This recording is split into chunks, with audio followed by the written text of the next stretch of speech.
Jugal Kishore കേത്വാദ് 1970-കളിൽ കൊൽക്കത്തയിലെ പ്രധാനപ്പെട്ട വ്യവസായികളിൽ ഒരാളായിരുന്നു ഇദ്ദേഹം. അദ്ദേഹവും അദ്ദേഹത്തിന്റെ സഹോദരനും കൂടി പ്രധാനമായിട്ടും 2 ബിസിനസ്സുകളായിരുന്നു കൊൽക്കത്തയിൽ റൺ ചെയ്തുകൊണ്ടിരുന്നത്. അതിൽ ഒന്ന് ട്രാവൽ ഏജൻസിയും രണ്ടാമത് റിയൽ എസ്റ്റേറ്റുമാണ്. നമ്മൾ ഇപ്പോൾ പറഞ്ഞ ഈ സംഭവങ്ങളൊക്കെ നടക്കുന്നത് 1970-കളിലാണ്. അതായത് ഇന്നേക്ക് 50-55 വർഷങ്ങൾക്ക് മുൻപ്. ആ കാലഘട്ടത്തിൽ ജുഗൽ കിഷോർ കൊൽക്കത്തയിലെ ഏറ്റവും വിലപിടിപ്പുള്ള സ്ഥലങ്ങളിൽ ലക്ഷൂറിയസ് അപ്പാർട്ട്മെന്റുകൾ പണിതീർത്തിരുന്നു. എന്നിട്ടത് ഉയർന്ന വിലയ്ക്ക് മറിച്ചു വിൽക്കും. അങ്ങനെ അദ്ദേഹം 1970-കളിൽ പണിതീർത്ത വലിയൊരു അപ്പാർട്ട്മെന്റ് ആയിരുന്നു രാമേശ്വർ അപ്പാർട്ട്മെന്റ്. ഈ അപ്പാർട്ട്മെന്റ് കൊൽക്കത്തയിലെ ഏറ്റവും വിലപിടിപ്പുള്ള സ്ഥലങ്ങളിൽ ഒന്നായ ശരത് ബോസ് റോഡിലാണുള്ളത്. ഇതൊരു ചെറിയ കെട്ടിടമായിരുന്നില്ല, 11 നിലയുള്ള വലിയൊരു കെട്ടിടമായിരുന്നു. മൊത്തത്തിൽ നോക്കിയാൽ രാമേശ്വർ അപ്പാർട്ട്മെന്റിൽ 35 ഫ്ളാറ്റുകളുണ്ട്. മാത്രവുമല്ല, ജുഗൽ കിഷോറിന്റെ ഓഫീസും ആ അപ്പാർട്ട്മെന്റിലായിരുന്നു. നമുക്കറിയാം, സാധാരണയായിട്ട് ലക്ഷൂറിയസ് ആയിട്ടുള്ള അപ്പാർട്ട്മെന്റുകൾ ആരാണ് വാങ്ങുന്നത്? വലിയ ധനികരാണ് വാങ്ങാറുള്ളത്. അവർ അത്രയും വലിയ തുക കൊടുത്ത് ഇതുപോലെയുള്ള ഫ്ളാറ്റുകൾ വാങ്ങണമെങ്കിൽ അതിന് അതിൻ്റെതായിട്ടുള്ള മൂല്യം ഉണ്ടായിരിക്കണം. ആ മൂല്യം ജുഗൽ കിഷോർ തന്റെ അപ്പാർട്ട്മെന്റുകൾക്ക് നൽകിയിരുന്നു. അതിൽ പ്രധാനപ്പെട്ട ഒന്നായിരുന്നു സുരക്ഷ. മിൻഡോ പാർക്കിനോട് ചേർന്നുള്ള രാമേശ്വർ അപ്പാർട്ട്മെന്റിന്റെ ഉള്ളിലേക്ക് പുറത്തുനിന്നും ആർക്കും അത്ര എളുപ്പമൊന്നും പ്രവേശിക്കുവാനായിട്ട് കഴിയില്ല. അക്കാലത്ത് നഗരത്തിലെ ഏറ്റവും സുരക്ഷയുള്ള ബിൽഡിങ്ങുകൾ പണിയുന്നതിൽ ഏറ്റവും മുൻപിൽ നിൽക്കുന്ന ബിൽഡറായിരുന്നു ജുഗൽ കിഷോർ. ഈ ഒരു കാരണം മുൻപോട്ട് എടുത്തു വെച്ചാണ് അദ്ദേഹം തന്റെ ഓരോ ഫ്ളാറ്റുകളും കച്ചവടം ചെയ്യുന്നത്. നമുക്കറിയാം, ആ കാലഘട്ടത്തിൽ CCTV ക്യാമറകളില്ല, അതുപോലെ മൊബൈൽ ഫോണുകളുമില്ല. അങ്ങനെയുള്ള ഒരു കാലഘട്ടത്തിൽ ഇയാൾ തന്റെ ഫ്ളാറ്റിന് എന്ത് അധിക സെക്യൂരിറ്റിയാണ് കൊടുത്തത്? ഇതായിരിക്കും നമ്മുടെ ഉള്ളിൽ വരുന്ന ആദ്യത്തെ ചിന്ത. ആ ചോദ്യങ്ങൾക്കെല്ലാം ഒന്നൊന്നായിട്ട് ഉത്തരം തന്നിട്ട് നമുക്ക് കഥയിലേക്ക് പോവാം. തന്റെ അപ്പാർട്ട്മെന്റിന്റെ സുരക്ഷയ്ക്ക് വേണ്ടി ജുഗൽ കിഷോർ ചെയ്ത ആദ്യത്തെ കാര്യം ഇതാണ്. അതിനു ചുറ്റുമുള്ള മതില് വളരെ ഉയരത്തിൽ കെട്ടി. അത്ര എളുപ്പത്തിൽ ഒരാൾക്ക് മതിൽ വഴി വലിഞ്ഞു കയറി മറുപുറം എത്തുവാനായിട്ട് കഴിയില്ല. ഈ കോമ്പൗണ്ട് വാളിനോട് ചേർന്ന് 2 വലിയ ഇരുമ്പ് ഗേറ്റ് ഉണ്ടായിരുന്നു. ആ ഗേറ്റിന് മുൻപിലായിട്ട് സദാസമയവും കാവൽക്കാരും. എല്ലാം 2 എന്ന് പറയേണ്ടി വരും. 2 ഗേറ്റുകൾ മാത്രമല്ല, 2 സ്റ്റെയർ കേസുകൾ കൂടി കെട്ടിടത്തിന്റെ ഉള്ളിലേക്ക് കയറി പോകുവാനുണ്ടായിരുന്നു. അതുപോലെ 2 ലിഫ്റ്റുകളും. എന്തിനാണ് ഇതെല്ലാം 2 വീതം നിർമ്മിച്ചത്? അതിനും കിഷോറിന് ഒരു ഉത്തരമുണ്ടായിരുന്നു. അതും സുരക്ഷയുമായിട്ട് ബന്ധപ്പെട്ട്. ഒരു ഗേറ്റും ഒരു ലിഫ്റ്റും ഒരു സ്റ്റെയർ കേസും ആ അപ്പാർട്ട്മെന്റിലെ താമസക്കാർക്കും അതുപോലെ അവരുടെ വീട്ടിൽ വരുന്ന ഗസ്റ്റുകൾക്കും ഉപയോഗിക്കാൻ വേണ്ടിയാണ്. അതുപോലെ 2ാമത്തെ ഗേറ്റും 2ാമത്തെ ലിഫ്റ്റും 2ാമത്തെ സ്റ്റെയർ കേസും ആ അപ്പാർട്ട്മെന്റിൽ ജോലി ചെയ്യുന്ന ജോലിക്കാർക്ക് വേണ്ടിയുള്ളതാണ്. ഞാൻ നേരത്തെ പറഞ്ഞല്ലോ, ഈ അപ്പാർട്ട്മെന്റിൽ 35ഓളം ഫ്ളാറ്റുകളുണ്ട്. എന്ന് വെച്ചാൽ 35ഓളം കുടുംബങ്ങൾ. ഓരോ കുടുംബത്തിലും നിരവധി ജോലിക്കാരുണ്ടായിരിക്കും. ഇത്രയധികം ജോലിക്കാരും അവിടെയുള്ള അന്തേവാസികളും കാരണം എപ്പോഴും തിരക്ക് പിടിച്ചൊരു അന്തരീക്ഷമാണ് രാമേശ്വർ അപ്പാർട്ട്മെന്റിലുള്ളത്. ഇങ്ങനെയുള്ളൊരു സാഹചര്യത്തിൽ ഇവിടെ താമസിക്കുന്ന ആളുകൾക്ക് എന്ത് സുരക്ഷയായിരിക്കും കിട്ടുക എന്നായിരിക്കും നിങ്ങളിപ്പോൾ ചിന്തിക്കുന്നത്. നമ്മളിപ്പോൾ പറഞ്ഞ ഈ 2ാമത്തെ സ്റ്റെയർ കേസ് ഉണ്ടല്ലോ, ജോലിക്കാർക്ക് മാത്രം സഞ്ചരിക്കുവാൻ കഴിയുന്നത്. അതുവഴി അവിടെയുള്ള ജോലിക്കാരെ മാത്രമാണ് ഉള്ളിലേക്ക് കടത്തിവിടൂ. മറ്റാരെയും ഉള്ളിലേക്ക് അലോ ചെയ്യില്ല. പരിചയമില്ലാത്ത ആരെങ്കിലും അതുവഴിക്ക് ഉള്ളിലേക്ക് കടക്കുവാൻ ശ്രമിച്ചാൽ അവിടെയുള്ള സെക്യൂരിറ്റി ഗാർഡുകൾ അവരെ തടഞ്ഞു നിർത്തും. ഇനി 1ാമത്തെ സ്റ്റെയറിന്റെയും ലിഫ്റ്റിന്റെയും ഗേറ്റിന്റെയും കാര്യമെടുത്താൽ അവിടെയും ഇത് തന്നെയാണ് അവസ്ഥ. എന്നാൽ ചെറിയൊരു വ്യത്യാസമുണ്ടെന്ന് മാത്രം. ആ ഫ്ളാറ്റിൽ താമസിക്കുന്ന അന്തേവാസികളെ ഒഴികെ മറ്റാരെയും ഉള്ളിലേക്ക് കടത്തിവിടില്ല. ആ ഫ്ളാറ്റിൽ താമസിക്കുന്ന അന്തേവാസികളുടെ കൂടെ അല്ലാതെ മറ്റാരെങ്കിലും അതുവഴിക്ക് വന്നാൽ സെക്യൂരിറ്റി അവരെയും തടഞ്ഞു നിർത്തും. അതിപ്പോൾ അവരുടെ സ്വന്തക്കാരായാലും ബന്ധുക്കാരായാലും അതുപോലെ കൂട്ടുകാരായാലും ഇത് തന്നെയാണ് അവസ്ഥ. വന്നവരുടെ പേര് വിവരങ്ങൾ സെക്യൂരിറ്റി ആദ്യം ചോദിക്കും. അത് വളരെ ഡീറ്റെയിൽ ആയിട്ട് ഒരു രജിസ്റ്ററിൽ എഴുതി വയ്ക്കും. എന്നിട്ട് ഏത് ഫ്ളാറ്റിലേക്കാണ് നിങ്ങൾക്ക് പോകേണ്ടത് എന്നും ആരെ കാണുവാനാണ് പോകേണ്ടത് എന്ന് ചോദിക്കും. തീർന്നില്ല, എന്ത് കാര്യത്തിനാണ് അവർ ആ ഫ്ളാറ്റിലേക്ക് പോകുന്നത് അതും അവർ ഈ സെക്യൂരിറ്റിയോട് പറയണം. അതെല്ലാം ഈ രജിസ്റ്ററിൽ വളരെ വിശദമായിട്ട് രേഖപ്പെടുത്തും. അതുകൊണ്ട് സുരക്ഷാ പരിശോധന അവസാനിച്ചിട്ടില്ല. ഈ അപ്പാർട്ട്മെന്റിലുള്ള എല്ലാ ഫ്ളാറ്റുകളും ഇന്റർകോം വഴി പരസ്പരം ബന്ധപ്പെട്ടാണ് കിടക്കുന്നത്. വന്നയാൾ പോകണമെന്ന് പറഞ്ഞ ഫ്ളാറ്റിലേക്ക് സെക്യൂരിറ്റി ഫോൺ ചെയ്യും. എന്നിട്ട് അവരോട് കാര്യങ്ങളെല്ലാം പറയും. ആ വ്യക്തിയെ കടത്തിവിട്ടോളൂ, കുഴപ്പമൊന്നുമില്ല എന്ന് ഫ്ളാറ്റിന്റെ ഓണർ പറഞ്ഞെങ്കിൽ മാത്രമാണ് അയാൾക്ക് സ്റ്റെയർ കേസിന്റെ 1ാമത്തെ പടിയിൽ കാല് വയ്ക്കുവാനോ അതുപോലെ ലിഫ്റ്റിൽ കയറുവാനോ കഴിയൂ. ഈ സുരക്ഷയെല്ലാം മറികടന്ന ഏതെങ്കിലും ഒരു ക്രിമിനൽ ആ അപ്പാർട്ട്മെന്റിന്റെ ഉള്ളിലേക്ക് കടന്നുവെന്ന് കരുതുക. അതുകൊണ്ടും കാര്യങ്ങൾ അവസാനിച്ചില്ല. അപ്പാർട്ട്മെന്റിലെ എല്ലാ ഫ്ളാറ്റിന്റെ മുൻപിലും കോളിംഗ് ബെൽ ഉണ്ടായിരിക്കും. മാത്രവുമല്ല, വാതിലിൽ ഐഹോളും ഉണ്ടായിരിക്കും. കടന്നു വരുന്ന ആൾ സ്വാഭാവികമായിട്ടും കോളിംഗ് ബെൽ അടിക്കും. അപ്പോൾ വീടിന്റെ ഉള്ളിലിരിക്കുന്നവർക്ക് ഐഹോൾ വഴി പുറത്ത് ആരാണ് വന്നിരിക്കുന്നത് എന്ന് കാണുവാൻ കഴിയും. പരിചയമുള്ള ആളാണ്, അല്ലെങ്കിൽ അവർ പ്രതീക്ഷിച്ചിരുന്ന ആളാണ്. ഇതെല്ലാം ഉറപ്പാക്കിയിട്ട് മാത്രം അവർ കതക് തുറന്നാൽ മതി. ഞാൻ ഈ പറയുന്ന കാര്യങ്ങൾ കേൾക്കുമ്പോൾ നിങ്ങൾക്ക് ചിലപ്പോൾ ചിരിയായിരിക്കും വരുന്നത്. കാരണം ഇതിപ്പോൾ എല്ലായിടത്തും ഉള്ളതാണ്. അപ്പാർട്ട്മെന്റുകളിൽ മാത്രമല്ല, എല്ലാവരുടെയും തന്നെ വീടുകളിൽ ഗേറ്റ് ഉണ്ട്, കോളിംഗ് ബെല്ലുണ്ട്, ഐഹോൾ ഉണ്ട്.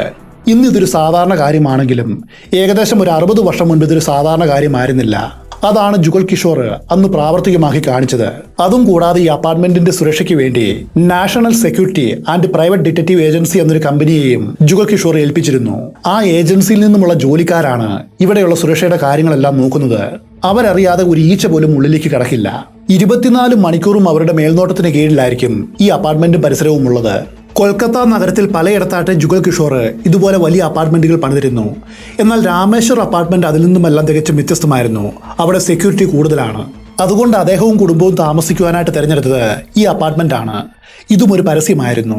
രാമേശ്വർ അപ്പാർട്ട്മെന്റിന്റെ 8ാം നിലയിലും 9ാം നിലയിലുമുള്ള 10A 11A എന്ന 2 ഫ്ളാറ്റുകളായിരുന്നു അദ്ദേഹം എടുത്തിരുന്നത്. ഈ ഫ്ളാറ്റിലാണ് അദ്ദേഹവും അദ്ദേഹത്തിന്റെ ഫാമിലി മെമ്പേഴ്സും താമസിക്കുന്നത്. ഇനി ജുഗൽ കിഷോറിനെ കുറിച്ച് 2 വാക്ക് പറയാം. അദ്ദേഹം എല്ലാവരോടും വളരെ സൗമ്യമായിട്ടും അതുപോലെ സൗഹൃദ മനോഭാവത്തോടെയും പെരുമാറുന്നയാളാണ്. ആരെ കണ്ടാലും മിണ്ടും സംസാരിക്കും. അതിന് ഏറ്റവും വലിയൊരു ഉദാഹരണമുണ്ട്. ജുഗൽ കിഷോർ എന്നും തന്റെ പ്രഭാത ഭക്ഷണം സ്വന്തം വീട്ടിൽ നിന്നുമല്ല കഴിക്കുന്നത്, മറിച്ച് അദ്ദേഹത്തിന്റെ സുഹൃത്തും അതേ അപ്പാർട്ട്മെന്റിൽ തന്നെ താമസിക്കുന്ന ഗിരീഷിന്റെ വീട്ടിൽ നിന്നുമാണ്. ഗിരീഷ് കുമാറിന്റെ ഭാര്യയുടെ പേര് ബിന എന്നാണ്. ഗിരീഷും ഭാര്യയും ജുഗൽ കിഷോറിന്റെ അടുത്ത സുഹൃത്തുക്കളാണ്. അപ്പാർട്ട്മെന്റിലെ ഒരേ നിലയിൽ തന്നെയാണ് 2 കുടുംബങ്ങളും താമസിക്കുന്നത്. ജുഗൽ കിഷോറിന്റെ ഫ്ളാറ്റ് നമ്പറിന്റെ പേര് 10A ആണെങ്കിൽ ഇവരുടെ ഫ്ളാറ്റ് നമ്പറിന്റെ പേര് 10C. അത്രമാത്രം. വാതിൽ തുറന്നാൽ മതി, ഇരുവർക്കും പരസ്പരം കാണാം. അത്ര അടുത്താണ് ഫ്ളാറ്റുകൾ. ജുഗൽ കിഷോറിന്റെ സ്ഥിരമായൊരു ശീലമായിരുന്നു എല്ലാ ദിവസവും രാവിലെ 8 മണി 8:30 ഗിരീഷ് കുമാറിന്റെയും ബിനയുടെയും വീട്ടിലെത്തുക, പിന്നെ അവിടെ നിന്നും കാപ്പിയും ആഹാരവും കഴിക്കുക. അങ്ങനെ അന്നും പതിവ് പോലെ കൃത്യമായിട്ട് പറഞ്ഞാൽ 1991 ഡിസംബർ 25-ാം തീയതി ജുഗൽ കിഷോർ തന്റെ ഫ്ളാറ്റിന്റെ വാതിലും തുറന്ന് പുറത്തു വന്നു. കിഷോർ കുമാറിന്റെ ഫ്ളാറ്റ് ലക്ഷ്യമാക്കി അയാൾ നടന്നു. എന്നത്തെയും പോലെ ആ ഫ്ളാറ്റിലെ കോളിംഗ് ബെൽ അദ്ദേഹം അടിച്ചു. എന്നാൽ യാതൊരു പ്രതികരണവും ഉണ്ടായില്ല. ഇത് പതിവില്ലാത്തതാണ്. അതുകൊണ്ട് ജുഗൽ കിഷോർ തുടർച്ചയായിട്ട് വീണ്ടും വീണ്ടും കോളിംഗ് ബെൽ അടിച്ചു. പക്ഷേ യാതൊരു പ്രതികരണവുമില്ല. ഏകദേശം ഒരു 15 നിമിഷത്തോളം അങ്ങനെ കഴിഞ്ഞുപോയി. എന്നാൽ ആരും അന്ന് വാതിൽ തുറക്കുന്നില്ല. അതോടെ ജുഗൽ കിഷോറിന് ആകെപ്പാടെ പരിഭ്രാന്തിയായി. ഗിരീഷ് കുമാർ നവാഗയുടെയും ഭാര്യ ബിന നവാഗയുടെയും വീട്ടിൽ ജോലി ചെയ്യുന്നത് 3 പേരാണ്. അവരുടെ പേരുകൾ ഇതാണ്: പ്രതിമ, മോനിക്ക, പിന്നെ ഒരു ശംഭു. ജുഗൽ കിഷോർ തന്റെ അപ്പാർട്ട്മെന്റ് കെട്ടുന്ന സമയത്ത് ജോലിക്കാർക്കും വലിയ പ്രാധാന്യം കൊടുത്തിരുന്നു. അവരെയും പുറത്ത് താമസിക്കുവാനായിട്ട് അനുവദിക്കില്ല. ആ അപ്പാർട്ട്മെന്റിന്റെ ഉള്ളിൽ തന്നെ ആയിട്ട് ചിലയിടങ്ങളിൽ അവർക്ക് വേണ്ടിയും താമസിക്കുവാനുള്ള സൗകര്യങ്ങൾ അയാൾ ഒരുക്കിയിരുന്നു. അങ്ങനെയുള്ള സ്ഥലങ്ങളിലാണ് എല്ലാ ജോലിക്കാരും താമസിക്കുന്നത്. ഗിരീഷ് കുമാർ നവാഗയുടെ കാര്യമെടുത്താൽ ആ കുടുംബത്തിൽ 3 ജോലിക്കാരുണ്ടെങ്കിലും അവർക്ക് ഏറ്റവും വിശ്വാസം പ്രതിമയായിരുന്നു. ആ വിശ്വാസം എത്രത്തോളം ഉണ്ടെന്ന് വെച്ചാൽ അവരുടെ ഫ്ളാറ്റിന്റെ ഒരു സ്പെയർ കീ വരെ പ്രതിമയെ ഏൽപ്പിച്ചിരുന്നു. ഇക്കാര്യം ഇപ്പോൾ വാതിൽ മുട്ടിക്കൊണ്ടിരിക്കുന്ന ജുഗൽ കിഷോറിനും അറിയാം. അതുകൊണ്ട് അദ്ദേഹം ഒരു കാര്യം ചെയ്തു. നേരെ പ്രതിമയും അതുപോലെ മറ്റു ജോലിക്കാരും താമസിക്കുന്ന 8ാം നിലയിലേക്ക് ഓടി. പിന്നെ പ്രതിമയും കൂട്ടിക്കൊണ്ട് അയാൾ 9ാം നിലയിലേക്ക് ഓടി. പ്രതിമയും അന്ന് കോളിംഗ് ബെൽ അടിച്ചു. ഒന്നല്ല, നിരവധി തവണ. പക്ഷെ ആരും വാതിൽ തുറക്കുന്നില്ല. അതോടെ ആ സ്ത്രീയും ഭയന്നുപോയി. അവർ വേഗം കയ്യിലുള്ള സ്പെയർ കീ ഉപയോഗിച്ച് ആ ഫ്ളാറ്റിന്റെ വാതിൽ തുറന്നു. വാതിൽ തുറന്ന ഉള്ളിലേക്ക് കയറിയ എല്ലാവരും ഒന്നുപോലെ ഞെട്ടിപ്പോയി. കാരണം അവരെല്ലാവരും അന്ന് സാക്ഷ്യം വഹിച്ചത് കൊൽക്കത്തയെ ഞെട്ടിച്ച ഒരു ഇരട്ട കൊലപാതകത്തിനാണ്. പെട്ടെന്ന് തന്നെ ഈ വാർത്ത കൊൽക്കത്തയിൽ വലിയ ട്രെൻഡിംഗ് ആയി മാറി.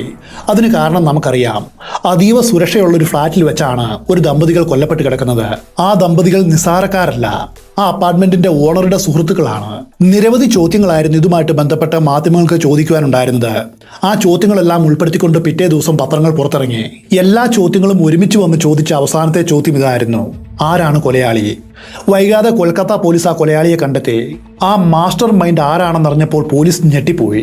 പോലീസ് മാത്രമല്ല, ആ അപ്പാർട്ട്മെന്റിന്റെ ഉടമയായ ജുഗൽ കിഷോറും ഞെട്ടിപ്പോയി. അവരാരും സ്വപ്നത്തിൽ പോലും പ്രതീക്ഷിക്കാത്ത ഒരാളായിരുന്നു കുറ്റവാളി. ഇനി നമുക്ക് ഗിരീഷ് കുമാറിന്റെ ഫ്ളാറ്റിൽ എന്താണ് സംഭവിച്ചത് എന്ന് നോക്കാം. ഗിരീഷ് കുമാറിന്റെ 10C ഫ്ളാറ്റ് വളരെ വലിയ ഒന്നാണ്. ആ അപ്പാർട്ട്മെന്റിലെ എല്ലാ ഫ്ളാറ്റിലും ഉള്ളതുപോലെ 3 ബെഡ്റൂമാണ് ഇവിടെയും ഉള്ളത്. അതിൽ 2 ബെഡ്റൂം അറ്റാച്ച്ഡ് ആണ്. നെടുനീളത്തിലൊരു ഹാളുണ്ട്. ആ ഹാളിനെ ഒരു പാർട്ടീഷൻ കൊണ്ട് വിഭജിച്ചിരിക്കുന്നു. അതിന്റെ ഒരു സൈഡ് ഡൈനിങ് റൂമാണ്, മറു സൈഡ് സ്വീകരണ മുറിയും. അതും കൂടാതെ എല്ലാ ഫ്ളാറ്റിലും ഉള്ളതുപോലെ ഒരു കിച്ചണും ഇവിടെയുണ്ട്. ജുഗൽ കിഷോറും ജോലിക്കാരും ഫ്ളാറ്റിന്റെ ഉള്ളിലേക്ക് കടന്നതും കണ്ട കാഴ്ച ഇതാണ്. അവിടെയുള്ള ഡൈനിങ് റൂമിലെ കസേരയിൽ ബന്ധനസ്ഥനായി ഗിരീഷ് കുമാർ കിടക്കുന്നു. എന്നും വൈകിട്ട് ധരിക്കാറുള്ളതുപോലെ കുർത്തയും പൈജാമയുമായിരുന്നു അയാളുടെ വേഷം. പൈജാമയുടെ ഷാള് അയാളുടെ കഴുത്തിൽ ആരോ വരിഞ്ഞു മുറുക്കിയിട്ടുണ്ട്. മാത്രവുമല്ല, കനമുള്ള എന്തോ ഉപയോഗിച്ച് ഗിരീഷിന്റെ തല ആരോ അടിച്ചു പൊളിച്ചിട്ടുമുണ്ട്. അയാളിൽ നിന്നും രക്തം ഒഴുകി അയാളിരിക്കുന്ന കസേരയും കാർപ്പറ്റും നനഞ്ഞു കുതിർന്നാണ് കാണപ്പെട്ടത്.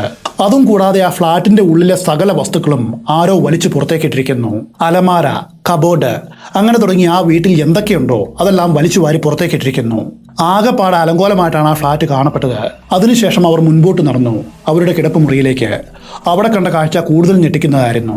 കിടപ്പ് മുറിയിലായിരുന്നു ബിനയുടെ ജഡം കാണപ്പെട്ടത്. അവർ ധരിച്ചിരുന്നത് നൈറ്റ് ഗൗൺ ആയിരുന്നു.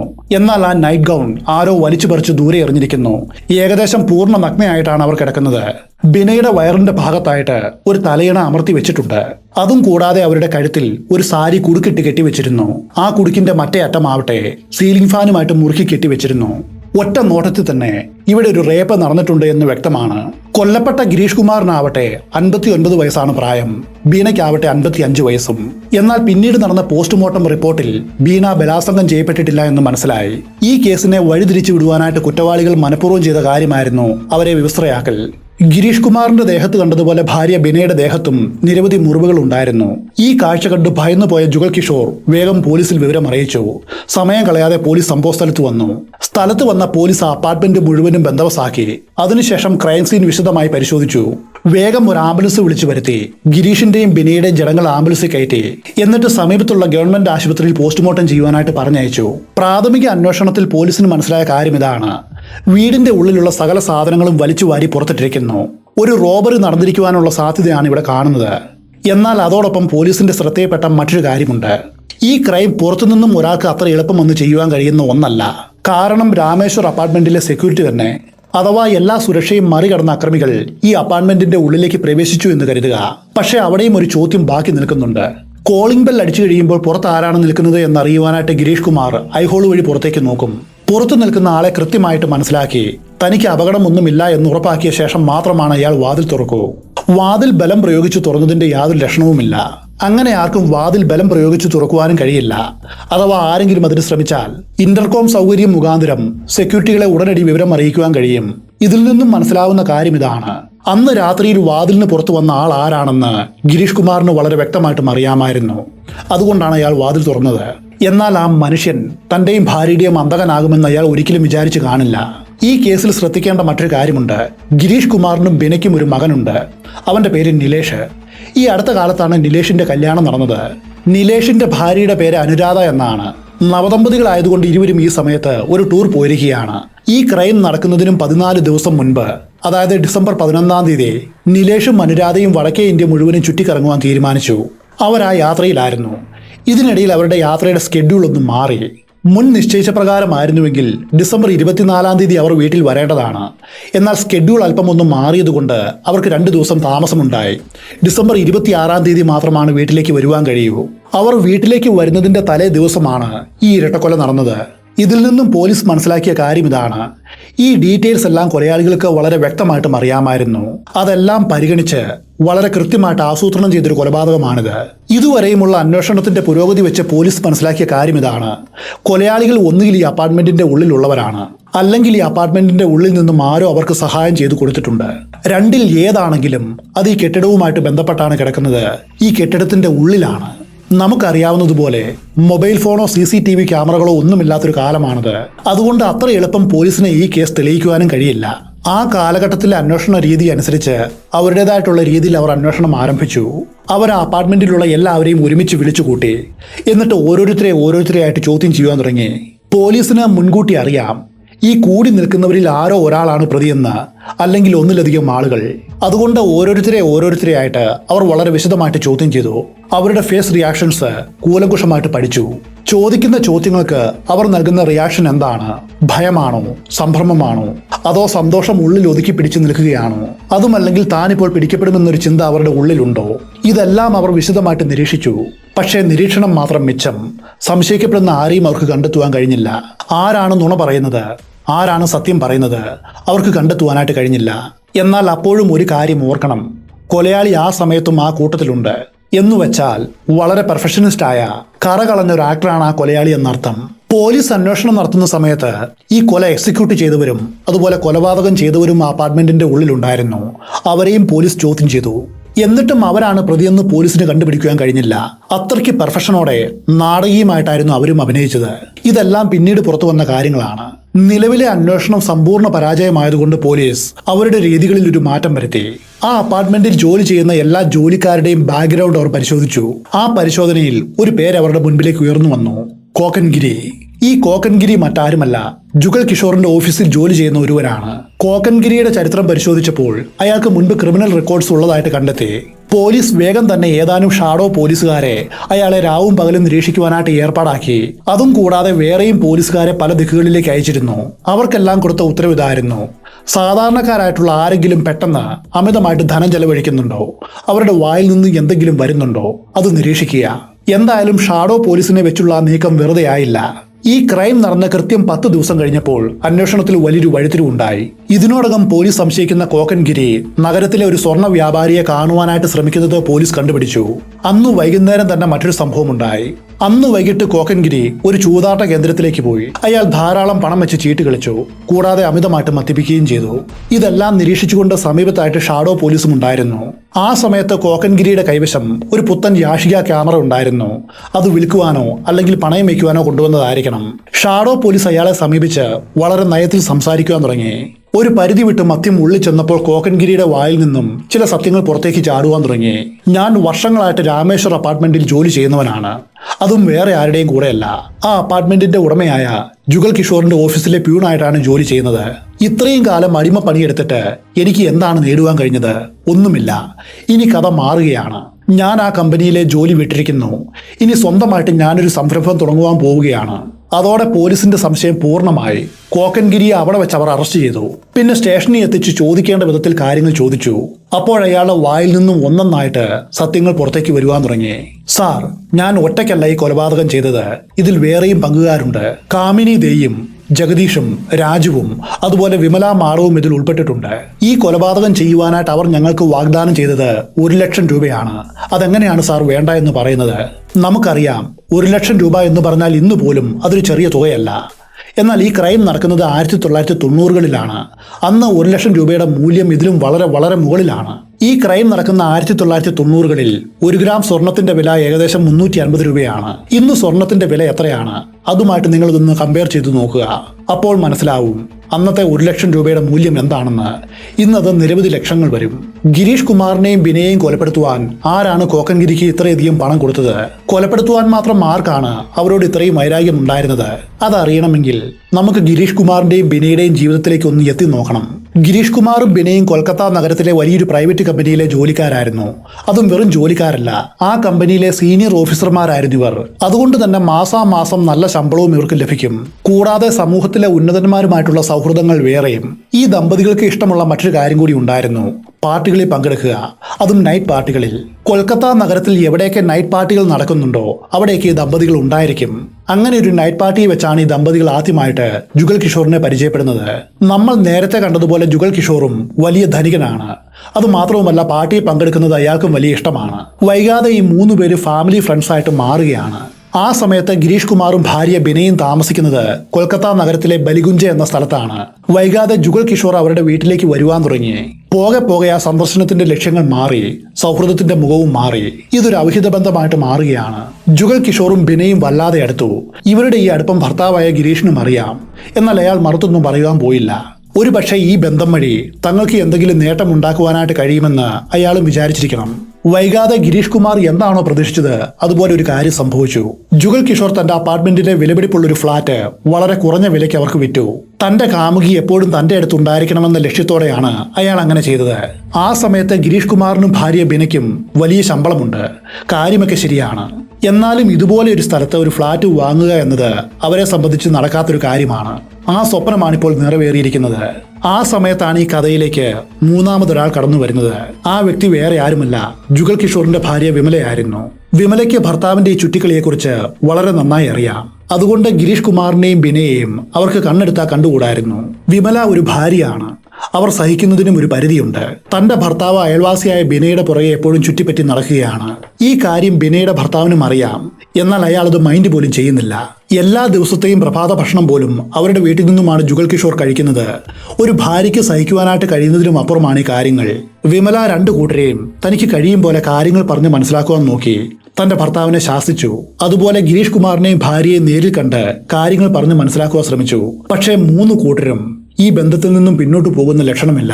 നിലവിലെ സാഹചര്യത്തിൽ ഗിരീഷും ബിനയും ഈ ഫ്ളാറ്റ് വിട്ട് മറ്റെവിടേക്കെങ്കിലും പോകുന്ന ലക്ഷണവുമില്ല. കാരണം ഇത്രയും കുറഞ്ഞ വിലയ്ക്ക്, അതും ഇത്രയും നല്ലൊരു സ്ഥലത്ത് ഒരിക്കലും അവർക്ക് ഇതുപോലൊരു ഫ്ളാറ്റ് കിട്ടില്ല. ചുരുക്കി പറഞ്ഞാൽ വിമലയുടെ കഴുത്തിൽ ചുറ്റിയ ആ പാമ്പ് ചുറ്റിക്കെട്ടിയ അവസ്ഥയിലാണ്. അത് അഴിഞ്ഞു പോകുവാനായിട്ട് വലിയ പ്രയാസമാണ്.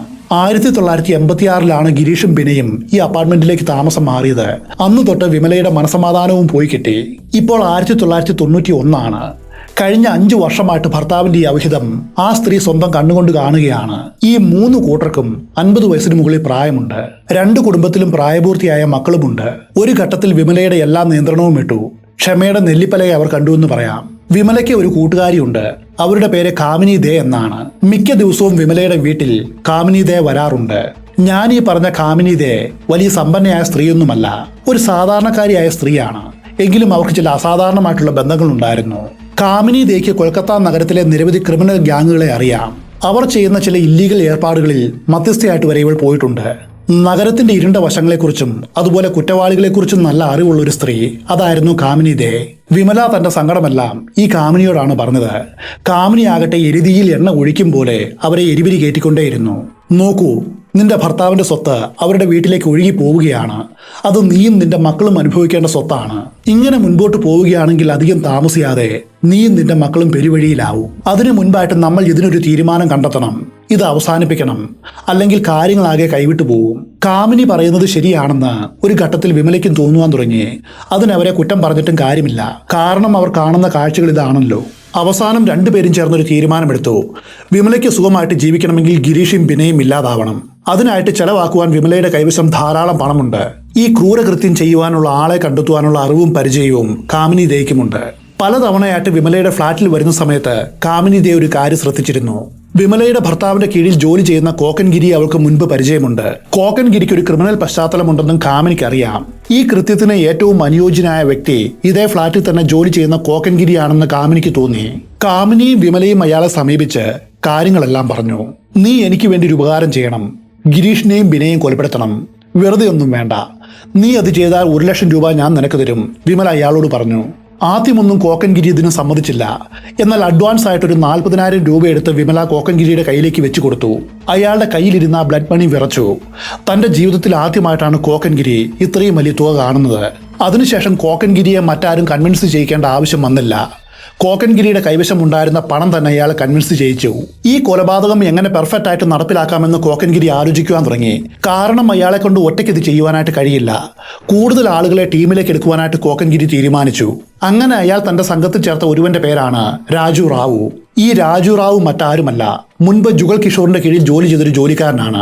അയാൾ ഇപ്പോൾ മറ്റൊരു കമ്പനിയിൽ ഡ്രൈവറായിട്ട് ജോലി ചെയ്യുകയാണ്. ഒരേ സ്ഥാപനത്തിൽ ഒരുമിച്ച് ജോലി ചെയ്തതുകൊണ്ടുള്ള പരിചയമാണ് ഇരുവർക്കുമുള്ളത്. അതുകൊണ്ട് വളരെ നിസ്സാരമായിട്ട് കാര്യങ്ങളെല്ലാം പറഞ്ഞ് രാജുവിനെ തന്റെ കൂടെ കൂട്ടുവാനായിട്ട് കോക്കൻഗിരിക്ക് കഴിഞ്ഞു. ഈ ടീമിലേക്ക് വന്ന 2ാമത്തെ ആളാണ് ജഗദീഷ് യാദവ്. ജഗദീഷ് യാദവ് ജുഗൽ കിഷോറിന്റെ ഓഫീസിലെ ക്ലീനറാണ്. ഒരു ക്ലീനർ ആയതുകൊണ്ട് തന്നെ അയാൾക്ക് വരുമാനം വളരെ കുറവാണ്. ഈ കാര്യം കോക്കൻഗിരിക്കും അറിയാം. അയാൾ ജഗദീഷിനോട് സംസാരിച്ചു. പണത്തിന് അയാൾക്കും വലിയ ആവശ്യമുണ്ടായിരുന്നു. അതുകൊണ്ട് ജഗദീഷും ഈ കൃത്യത്തിൽ പങ്കാളിയാകുവാൻ തീരുമാനിച്ചു. അങ്ങനെ ടീം സെറ്റായി.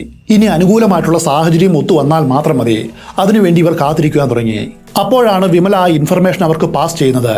ഡിസംബർ 26-ാം തീയതി ഗിരീഷിന്റെ മകനും മരുമകളും ടൂറെല്ലാം കഴിഞ്ഞ് മടങ്ങി വരും. അതിനു മുൻപായിട്ട് കൊല ചെയ്തു തീർക്കുകയാണെങ്കിൽ കാര്യങ്ങളെല്ലാം സൗകര്യമായിരിക്കും. കാരണം ആ സമയത്ത് ഫ്ളാറ്റിലെ ആളുകളുടെ എണ്ണം കുറവായിരിക്കും. ഇവർക്ക് ഈസി ആയിട്ട് കൊല ചെയ്ത് രക്ഷപ്പെടാം. നിലവിൽ ഈ ഗൂഢാലോചനയിൽ പങ്കാളികളായിട്ടുള്ളത് 5 പേരാണ്. ഈ 5 പേരും കൂടി ആലോചിച്ചു. ഒടുവിൽ ഒരു ഡേറ്റ് ഫിക്സ് ചെയ്തു. ഡിസംബർ 24-ാം തീയതി ഗിരീഷിനെയും ഭാര്യയും വകവരുത്തുക. കൃത്യം നടന്ന രീതി ഇങ്ങനെയായിരുന്നു. ഡിസംബർ 24-ാം തീയതി വൈകുന്നേരം കാമിനി ദേ രാമേശ്വർ അപ്പാർട്ട്മെന്റിലെത്തി. ഈ അപ്പാർട്ട്മെന്റ് സമുച്ചയത്തിന്റെ ഓണറുടെ വൈഫിന്റെ കൂട്ടുകാരിയാണ് കാമിനി ദേ. ഇത് അവിടെയുള്ള സെക്യൂരിറ്റികൾക്കും അറിയാം. അതുകൊണ്ട് അവരെ സാധാരണയായിട്ട് അവരാരും പരിശോധിക്കാറില്ല. നിസ്സാരമായിട്ട് കാമിനി ദേ അപ്പാർട്ട്മെന്റിന്റെ ഉള്ളിലെത്തി. അന്ന് രാത്രി 9:30 മണിയായപ്പോൾ വിമല ഒന്നും അറിയാത്തതുപോലെ ഗിരീഷിന്റെ ഫ്ളാറ്റിലെ കോളിംഗ് ബെൽ അമർത്തി. അയാളുടെ ഭാര്യ ബിനയാണ് വാതിൽ തുറന്നത്. വിമല ബിനയോട് ഇങ്ങനെ പറഞ്ഞു, എന്റെ ഭർത്താവ് ഉപയോഗിക്കുന്ന പാൻബ്രാഗ് ബോക്സ് കാണുവാനില്ല. സാധാരണയായിട്ട് അയാൾ നിങ്ങളുടെ വീട്ടിലാണല്ലോ എപ്പോഴും വരാറുള്ളത്. ഇവിടെ എവിടെയെങ്കിലും വെച്ച് മറന്നതായിരിക്കും. ഒന്ന് നോക്കാമോ എന്ന് ചോദിച്ചു. ബിന ആ ഫ്ളാറ്റ് മുഴുവനും മരിച്ചു പെറുക്കി. പക്ഷേ പാൻബ്രാഗിന്റെ ബോക്സ് ഒന്നും അവിടെ നിന്നും കിട്ടിയില്ല. എന്നാൽ ഇതിനിടയിൽ മറ്റൊരു കാര്യം നടക്കുന്നുണ്ടായിരുന്നു. വിമല ആ സമയത്ത് ആ ഫ്ളാറ്റിന്റെ ഉൾവശമാകെ അരിച്ചു പെറുക്കി നോക്കി. ഗിരീഷിനെയും ബിനയും കൂടാതെ മറ്റാരെങ്കിലും അവിടെ ഉണ്ടോ എന്ന് അറിയുവാനായിരുന്നു അത്. ആ സമയത്ത് ആ ഫ്ളാറ്റിൽ ഗിരീഷും ബിനയും അല്ലാതെ മറ്റാരുമില്ലായിരുന്നു. ജോലിക്കാർ അവരുടെ ജോലിയെല്ലാം തീർത്ത് അവരവരുടെ ഫ്ളാറ്റുകളിലേക്ക് പോയിരുന്നു. ഇതെല്ലാം വിമല കൃത്യമായിട്ട് നിരീക്ഷിച്ച് മനസ്സിലാക്കി. വൈകാതെ സമയം രാത്രി 10:30ആയി. ജുഗൽ കിഷോർ ഉറക്കം പിടിച്ചു. വിമലയുടെ മകനും മരുമകളും ഒരു നൈറ്റ് പാർട്ടിയിൽ പങ്കെടുക്കുവാൻ പുറത്തുപോയി. ആ സമയത്ത് വിമല ഇന്റർകോം ഉപയോഗിച്ച് കോക്കൻഗിരിയുമായിട്ട് ബന്ധപ്പെട്ടു. എന്നിട്ട് അവൾ കണ്ടെത്തിയ വിവരങ്ങൾ അയാളോട് പറഞ്ഞു. അടുത്ത 10 നിമിഷത്തിനുള്ളിൽ കോക്കൻഗിരിയും കൂട്ടാളികളും ഗിരീഷിന്റെ ഫ്ളാറ്റിന് മുൻപിൽ എത്തുകയാണ്. കോളിംഗ് ബെല്ലിന്റെ ശബ്ദം കേട്ട് വാതിൽ വഴി പുറത്തേക്ക് നോക്കിയത് ബിനയാണ്. പുറത്തു നിൽക്കുന്നത് കോക്കൻഗിരിയാണെന്ന് അവൾക്ക് മനസ്സിലായി. കോക്കൻഗിരിയെ ബിനയ്ക്ക് മുൻപേ അറിയാം. ഈ ഫ്ളാറ്റിൽ ജോലി ചെയ്യുന്നയാളാണ്. അതുകൊണ്ട് യാതൊരു സംശയമില്ലാതെ അവൾ വാതിൽ തുറന്നു. വാതിൽ തുറന്നതും ആ കൊലയാളിക്കൂട്ടം വീടിന്റെ ഉള്ളിലേക്ക് ഇരച്ചു കയറി. അടുത്ത നിമിഷം അവർ ആക്രമിക്കപ്പെട്ടു. ആ വീടിന്റെ ഉള്ളിലെ ഇന്റർകോം സിസ്റ്റം മുഴുവനും അവർ ഡിസ്കണക്ട് ആക്കി. രണ്ടുപേരെയും വളരെ ക്രൂരമായിട്ട് അവർ ശ്വാസം മുട്ടിച്ച് കൊലപ്പെടുത്തി. അന്വേഷണം വഴിതിരിച്ചു വിടുവാനായിട്ട് ബിനയെ വ്യവസ്ഥയാക്കി. അതിനുശേഷം ആ വീട് അരിച്ചു പെറുക്കി അവിടെയുള്ള പണവും ആഭരണങ്ങളും കവർന്നു. അന്ന് രാത്രി തന്നെ കാമിനി ദേയിയും അതുപോലെ രാജു റാവുവിനെയും ആരും അറിയാതെ ഈ അപ്പാർട്ട്മെന്റിന്റെ പിൻവശം വഴി മതിൽ ചാടിച്ച് പുറത്തെത്തിക്കുവാനായിട്ട് ഇവർക്ക് സാധിച്ചു. അവരുടെ കൈവശമായിരുന്നു ഇവർ ആ ഫ്ളാറ്റിൽ നിന്നും മോഷ്ടിച്ച പണവും സ്വർണ്ണാഭരണവും ഉണ്ടായിരുന്നത്. ജഗദീഷ് യാദവും കോക്കൻഗിരിയും ആ ഫ്ളാറ്റിൽ തന്നെ താമസിക്കുന്ന ആളുകളാണ്. അവർക്ക് പുറത്തേക്ക് പോകേണ്ട ആവശ്യമില്ല. അവർ പുറത്തേക്ക് പോയാലാണ് പോലീസ് സംശയിക്കുക. അതുകൊണ്ട് ഇരുവരും ഒന്നും അറിയാത്തതുപോലെ അവിടെ കഴിഞ്ഞു. അതിന്റെ അടുത്ത ദിവസം വിമല കൊടുത്ത പണവും അതുപോലെ ഗിരീഷിന്റെ ഫ്ളാറ്റിൽ നിന്ന് കിട്ടിയ പണവും സ്വർണ്ണാഭരണങ്ങളും അവർ തുല്യമായിട്ട് വീതം വെച്ചു. ക്രൈം നടന്ന ശേഷവും ജഗദീഷ് യാദവും കോക്കൻഗിരിയും പതിവ് പോലെ ആ ഫ്ളാറ്റിൽ വരികയും അവരുടെ ജോലികൾ ചെയ്യുകയും ചെയ്തു. ഒന്നും അറിയാത്തതുപോലെ കാമിനി ദേയും കൂട്ടുകാരിയെ സന്ദർശിക്കുവാനായിട്ട് ഇടയ്ക്കിടയ്ക്ക് അവിടേക്ക് വന്നു. എങ്കിൽ മാത്രമാണ് പോലീസ് തങ്ങളെ സംശയിക്കാതിരിക്കൂ എന്ന് ഇവർക്ക് വ്യക്തമായിട്ടും അറിയാമായിരുന്നു. എന്നാൽ അവരുടെ കണക്കുകൂട്ടലുകളെല്ലാം തെറ്റി. പോലീസിന്റെ സംശയം കോക്കൻഗിരിക്ക് നേരെ നീണ്ടു. അതിന്റെ ചുവട് പിടിച്ച് നടത്തിയ അന്വേഷണത്തിൽ അയാൾ കുറ്റവാളിയാണെന്ന് കണ്ടെത്തി. വൈകാതെ എല്ലാ കുറ്റവാളികളും അറസ്റ്റ് ചെയ്യപ്പെട്ടു. ഈ കേസിൽ രാജു റാവു മാത്രമാണ് കുറ്റവിമുക്തനാക്കിയത്. കാരണം അയാൾ മാപ്പുസാക്ഷിയായി മാറി. ബാക്കി 4 പേർക്കും, വിമലയ്ക്കും കാമിനി ദേയ്ക്കും ജഗദീഷിനും അതുപോലെ കോക്കൻഗിരിക്കും ജീവപര്യന്തമാണ് കോടതി വിധിച്ചത്. നമുക്കറിയാം, ജുഗൽ കിഷോറിന്റെ ഫാമിലി വളരെ ധനാഢ്യനാണ്. അതുകൊണ്ട് വിമലയെ രക്ഷിക്കുവാനായിട്ട് അവർ ഏതറ്റം വരെയും പോവും. അവർ വലിയ വലിയ അഡ്വക്കേറ്റ്സിനെ ഈ കേസ് വാദിക്കുവാനായിട്ട് വിളിച്ചു വരുത്തി. പക്ഷെ ഒന്നും ഫലം കണ്ടില്ല. കോടതിയുടെ വിധി ഇവർക്കെതിരായിരുന്നു. സെഷൻസ് കോർട്ടിൽ ഈ കേസ് പരാജയപ്പെട്ടതുകൊണ്ട് കേസ് ഹൈക്കോടതിയിലേക്ക് മാറ്റി. എന്നാൽ ഹൈക്കോടതിയും കീഴ്ക്കോടതിയുടെ വിധിയെ ശരിവയ്ക്കുകയാണ് ചെയ്തത്. വിമല ജീവപര്യന്തം ശിക്ഷയ്ക്ക് അർഹയാണെന്ന് അവർ വിധിച്ചു. അതോടെ ഈ കേസ് സ്വാഭാവികമായിട്ടും സുപ്രീം കോർട്ടിലേക്ക് മാറ്റി. അപ്പോഴേക്കും വർഷം 2006 ആയി. എന്ന് വെച്ചാൽ കഴിഞ്ഞ 15 വർഷമായിട്ട് വിമല ജയിലിൽ തന്നെയാണ് കഴിയുന്നത്. സുഖസൗകര്യത്തിൽ ജീവിച്ചൊരു സ്ത്രീയാണ് വിമല. അവരിപ്പോഴിതാ ജയിലിലെ തണുത്തുറഞ്ഞ തറയിൽ കിടക്കുകയാണ്. മാനസിക വ്യതയും ഉത്കണ്ഠയും അവരെ ഒരു രോഗിയാക്കി മാറ്റി. വൈകാതെ ഒരു ഘട്ടത്തിൽ വിമല പാരലൈസ്ഡ് ആവുകയാണ്. ഈ കാരണം ചൂണ്ടിക്കാട്ടി വിമല സുപ്രീം കോടതിയിൽ തനിക്ക് ജാമ്യം വേണമെന്ന് അപേക്ഷിച്ചു. ഇത്തവണ സുപ്രീം കോർട്ട് വിമലയുടെ ജാമ്യാപേക്ഷ കാര്യമായിട്ട് പരിഗണിച്ചു. കാരണം കഴിഞ്ഞ 15 വർഷമായിട്ട് അവർ പുറംലോകം കണ്ടിട്ടില്ല. മാത്രവുമല്ല, ഇപ്പോൾ രോഗിയാണ്, പാരലൈസ്ഡ് ആണ്, കൂടാതെ പ്രായവുമായിരിക്കുന്നു. കുറച്ചു കാലത്തേക്ക് അവർക്ക് ജാമ്യം അനുവദിക്കുന്നതിൽ തെറ്റില്ല എന്ന് സുപ്രീം കോടതിക്കും തോന്നി. അങ്ങനെ വിമലയ്ക്ക് ജാമ്യം അനുവദിക്കപ്പെട്ടു. വിമലയ്ക്ക് ജാമ്യം അനുവദിച്ച് 2 വർഷം കഴിഞ്ഞാണ് സുപ്രീം കോർട്ട് ഈ കേസിന്റെ അന്തിമ വിധി പ്രഖ്യാപിച്ചത്. കീഴ്ക്കോടതിയും ഹൈക്കോടതിയും കണ്ടെത്തിയത് സുപ്രീം കോടതിയും ശരിവെച്ചു. വിമല ജീവപര്യന്ത ശിക്ഷയ്ക്ക് അർഹയാണ്.